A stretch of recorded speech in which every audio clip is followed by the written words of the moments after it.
So why are you so convinced that pool betting is the sleeping giant of gambling?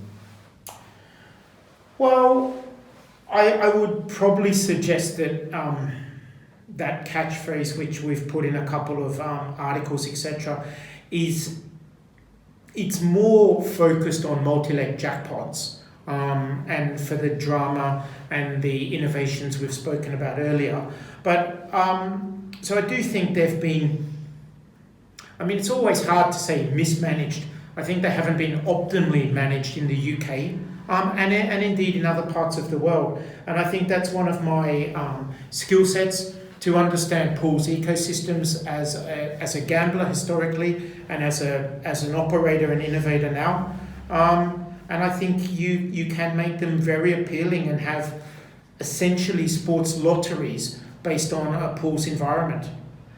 Recently we see for free pools up for large, where potentially punters will win large money for nothing. How can that business model be sustained? And is there a danger that punters might just decide to keep their money in their pockets, given the huge odds against winning an exotic pool, and just play the freebies? Yeah, look, I think with any marketing proposal an operator uses, whether it's a price boost or bet £10, get £10 free, or deposit bonuses, etc., they're all open to some form of abuse. We have some people that have played 100 times a free pool and never played a cash game. But I think you need free pools to let people experience the product, get to know and like and enjoy the product, and then potentially spend some of their disposable income on the product in a cash game. I think you need to be careful that free play is not misused by the entire ecosystem, but we're happy with our balance at the moment. And if you look at something like Sky Super 6, they have 1.7 million weekly users now, and they're giving away at least a couple of million a year in prizes and a lot of marketing costs, and that's clearly been beneficial for them. I mean, they've probably been the most successful firm in the UK in the last 8 years, and I think most people will suggest that that's largely on the back of the growth of the Super 6 and the cross-sell of Super 6 players into their sports books and casinos. Okay, you are a truly global concern with Colossus Bets, but just considering the UK for the moment, is football or horse racing going to be your main priority as a business? I think in real terms, it's very hard for horse racing to compete globally. It doesn't have the lasting appeal. Cracksman is the superstar allegedly this year. Next year he'll be retired. Messi and Ronaldo have been superstars for a decade. People are passionate about football in every corner of the globe. And while they might be passionate about horse racing in every corner of the globe, they're passionate about their horse racing. So I don't think it translates as easily to being a global liquid pool. So globally, our focus will be sports, and we're expanding in America all the time, and our American sports are expanding. But I think horse racing will be very valuable with a UK and European focus. And I think you do need the larger product suite. We intend to offer jackpots on greyhounds, horses and sports, and basically have big jackpot pools morning, evening and night, 7 days a week.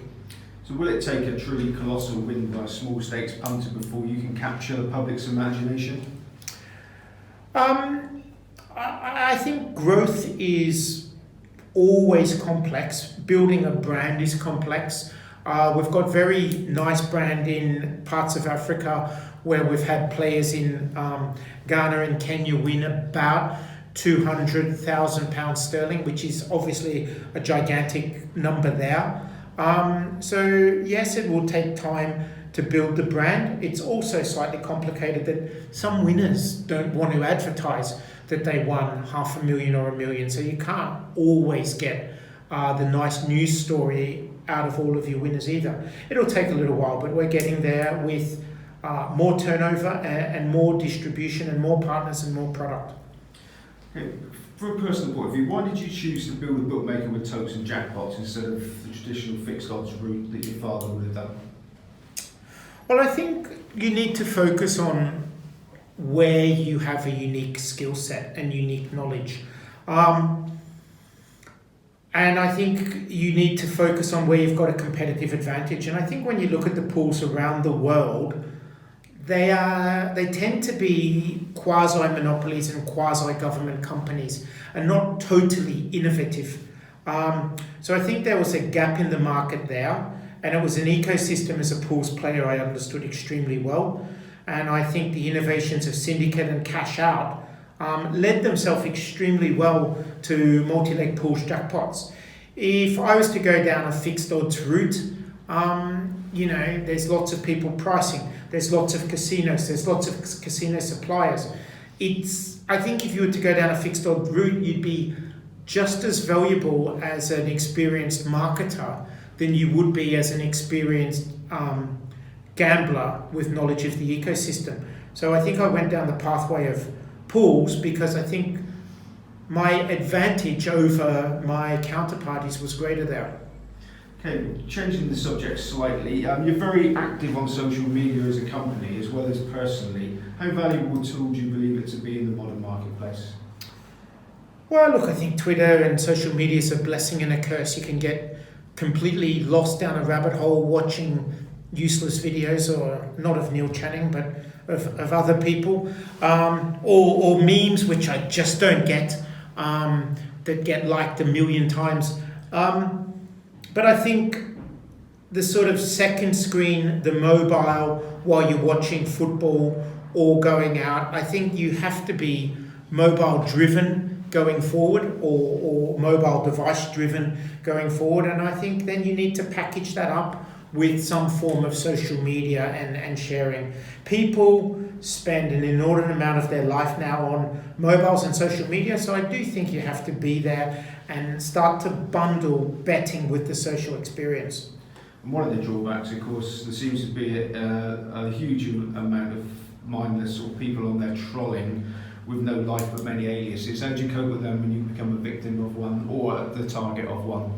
Yeah, look, I've got my favourite troll who's spent probably 40 hours a week trolling me for the last 4 years, which leaves not much room for him to enjoy the rest of his life.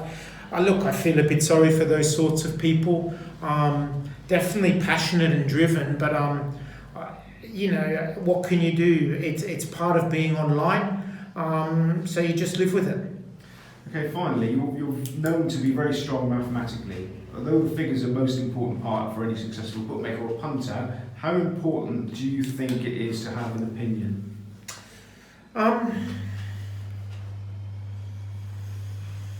I think opinion is a slightly opaque word for me. I mean, for me, I think you can't bet until you know what the price is or what your price is. And then if the price in the market is different to that, you make an assessment of whether you participate or not. I think, if I do greyhound form, which is probably the time that I have an opinion, and I watch a lot of videos, my opinion of a price there, where I don't use a model, but I watch videos and calculate it in my head, my opinion there is still quite systematic. I digest the race and come up with times and splits, etc.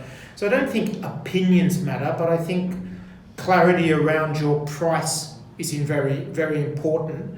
And then clarity around how you manage, whether it's your bankroll or your staking strategy or whatever it is, whether you use a point system or a Kelly system or a maximum loss system, etc. I think those are the important things. And I think one thing that you need to be very careful of when you're gambling is that if you think a price is wrong, you can frequently get 100 or 200 or 300 pounds on it, and then the price moves or the exchange liquidity dries up or whatever. But if you can start to get 3,000 or 4,000 pounds, alarm bells start to ring. So when prices are wrong and you can get small amounts of money on, I think you're onto a good thing. When you can start to get large amounts of money on, it tends to be that your price is wrong, not the other price. Brilliant. Well, thank you very much for your time. No problem.